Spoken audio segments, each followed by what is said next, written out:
ተመልሰናል አድማጮቻችን። የመጨረሻዎቹ አጫጭር ስፖርታዊ መረጃዎች የምንሰጥባችሁ ሰዓት ላይ ደርሰናል።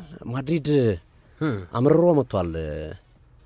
ኤርሊንግ ብራውት ሃላንድ ላይ ግማሽ ቢሊየን ዩሮ ይዞ መጥቷል። ለሲቲ በር ላይ ሁሉንም ያጠቃል፣ ደሞዙንም ዝውውሩንም ያጠቃልል ማለት ነው።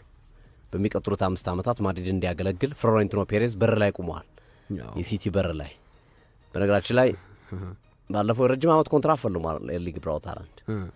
ግን የውሉ ላይ ከተቀመጡ ነገሮች መካከል አንዱ ሪያል ማድሪድ አለበት።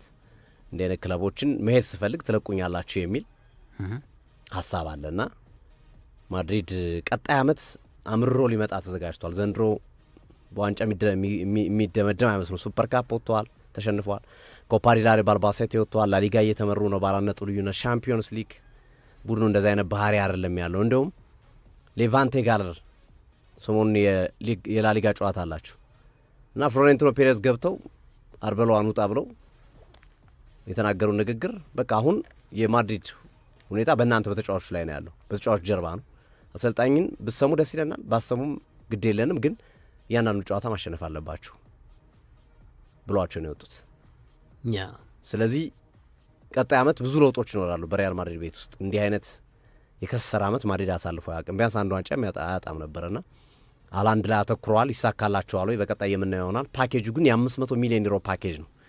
ሳውዲ ክለብ ነው የሚመስለው ማድሪድ የጠየቀበት ዋጋ ማለት ነው። ደሞዙን ምኑን አካቶ ነው ነገራችን 500 ሚሊዮን ዩሮ ለዝውውሩ ብቻ ሳይሆን ደሞዙንም የ5 ዓመት ደሞዙንና መሰል ነገሮችን አካቶ ከዝውውሩ ዋጋ ጋር ተያይዞ ያለ ነው የሚሉ መረጃዎች እየወጡ ይገኛሉ።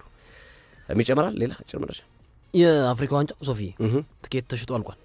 አለቀ ፍጻሜ ከ72 ሰዓት በፊት ትኬት ተሽጦ አልቋል እና በብላክ ማርኬት አሁን የአንዳንድ ድረገጾች ላይ እየተመለከትን እንገኛለን። $3,000 የአሜሪካን ዶላር የሞሮኮና የሴኔጋልን ጨዋታ ለማየት የሚሉ ዜናዎች ወጥተዋል።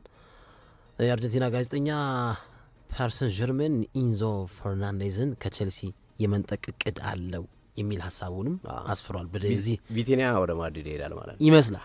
እኔ ምን እሱ ወደ ማድሪድ ስለሚሄድ ለሱ መትክ ነው የሚያመጡት እንጂ ወይም እንትናም ይወጣል ነገር ፋቢያን ሩይዝ ይወጣል።